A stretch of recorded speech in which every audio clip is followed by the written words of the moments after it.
Man, what is happening, my YouTube family? Of course, it is your boy B New coming at you on this Thursday morning. Just want to send out those positive vibrations to everyone, as always, before we jump right into it. So, of course, as we all know, the Los Angeles Lakers took on the Washington Wizards on yesterday.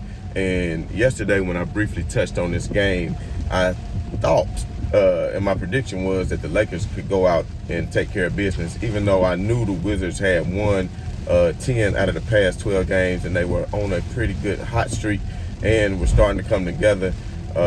And they were really in need of a win because they are climbing into the play-in game and maybe even into 8th seed with just 11 games left on their schedule. It's still a possibility for them. So the game meant a lot for both teams. Maybe a little bit more for Washington than it did for LA, but will not make any excuses for the Los Angeles Lakers because they could not get it together last night. And then once again, I'm going to point to the coaching staff. And I know it's like beating the same old drum, but the Lakers cannot continually go through droughts the way they did yesterday. In the third quarter, it was 69-67. It was 69-67 with damn near 8 minutes left in the fourth quarter. And the Lakers did not score until 2 minutes left in that third quarter. Meanwhile, Washington scored 16 points. Well, it ended up being a 16-2 run. You cannot go that long without scoring points in the NBA.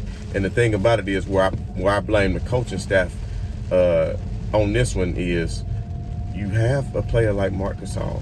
And I know you get tired of me, maybe y'all get tired of hearing me say something about Marc Gasol, but matchup-wise, sometimes you have to see what your matchups are.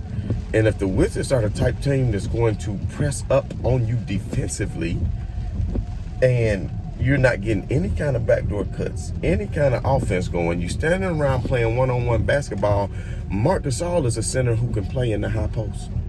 And when he plays in the high post, he's not looking to shoot. He's looking to pass and get others involved. He's often considered by most insiders in the league and most people who know basketball as the best passing big man in the NBA, one of the best passing big men of all time. That's something that he hasn't lost. So as far as getting people, the Lakers fell into the trap with the Wizards yesterday and wanted to play their pace and started. Now, don't get me wrong, the Lakers, want to get out on fast breaks and run it. But as far as a half-court set, they could not get anything going. And they fell into the trap of the Wizards because they couldn't get anything on the inside. And that's why they missed LeBron James so bad. And I think not having Alex Caruso on the lineup last night really hurt them because they were absent a ball handler. And during that very same run that I'm telling you about, you had a lineup where you had THT in as the primary ball handler. And I want to say McLemore was in the game at the same time with AD as well. But you didn't have any other really primary ball handlers who can get others involved. Being McLemore, he's more just of a spot-up shooter, type player. So you didn't have anybody who could get the ball to Anthony Davis on his sweet spot. Anthony Davis spent way too much time out on the perimeter instead of getting the ball down on the post. He could never, and that's the thing about having a player like LeBron James. And Dennis Schroeder, don't get me wrong, he's a great player. But when LeBron James returns back to the lineup, Dennis Schroeder is going to turn more into a shooting guard, so to speak, because he is going to be attacking the basket. It's not going to be his job because, as we all know, LeBron James is a point forward who can see over the top of the defense and make the best basketball plays and who is capable of getting their teammates involved. And that's why people don't understand who want to take away from the greatness of LeBron James. Can you not see what the Lakers have done without him? And then you had dumb people like the Brandon Marshalls of the world who will say, oh, well, the Lakers didn't LeBron activated playoff mode last time, and what happened then? He was playing with a team that had gave up on him, not a defending champion team. He was playing with some young guys who got put on the trading block, such as Brandon Ingram, who had given up on them. Now, let's not forget, LeBron had that very same team as the 4th seed, beating Golden State ass with Kevin Durant on Christmas Day by 30 points. Let's not forget that. That was a 4th seed moving into the 3rd seed Los Angeles Lakers when LeBron first year went to LA. So Let's not forget that. So when LeBron does come back and start taking on the ball handling responsibilities, I'm not worried about anything, because then you're going to see Andre Drummond get the easy lobs. You're going to see Anthony Davis be able to get the ball on the sweet spot. You're going to see Anthony Davis peeling out down the court and LeBron giving him perfect passes like he's a quarterback, giving it to a wide receiver all the way down the court.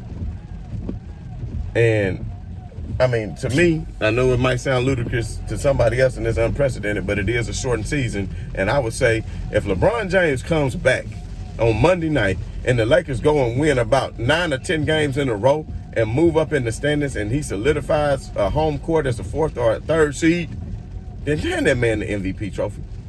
Hand him the MVP trophy.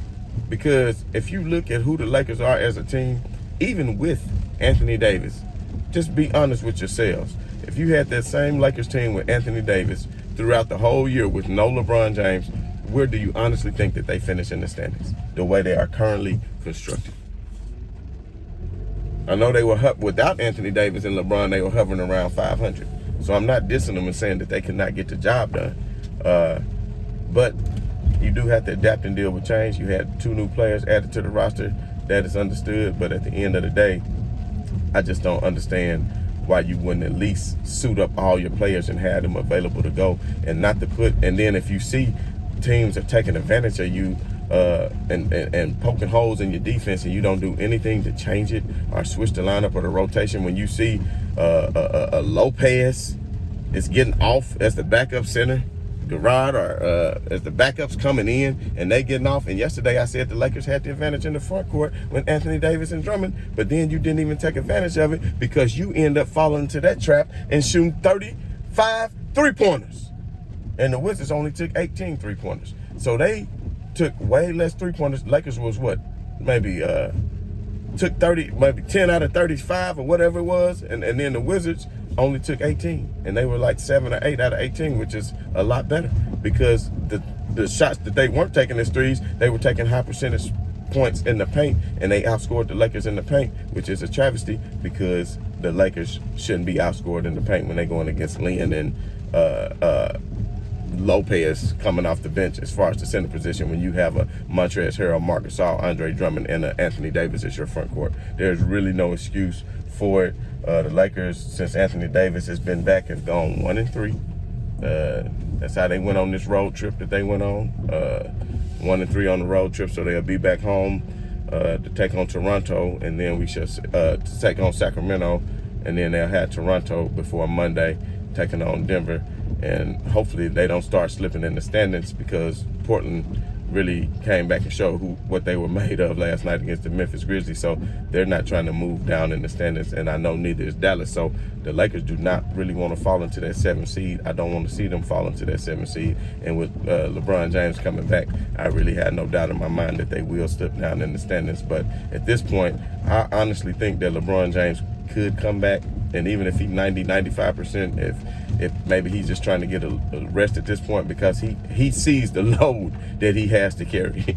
He could sit back on the sideline and look over here and watch these guys play night in and night out, and he'd be on his phone or whatever. He's probably looking like, damn, this what I got to carry. But he put confidence and instill faith in those guys, and tell everybody when we on the floor together, I think we can compete against anybody in the world. Because that's all I ever said. All LeBron James needs is a little bit of help. And I know Anthony Davis isn't playing at a high level just yet, but think about it. He has not been on the court with Anthony Davis. With LeBron James. So once Anthony Davis is on the court with LeBron James, I would imagine that things would start to change. And then you can actually see both of their play pick up, and you'll see Andre Drummond play pick up as well.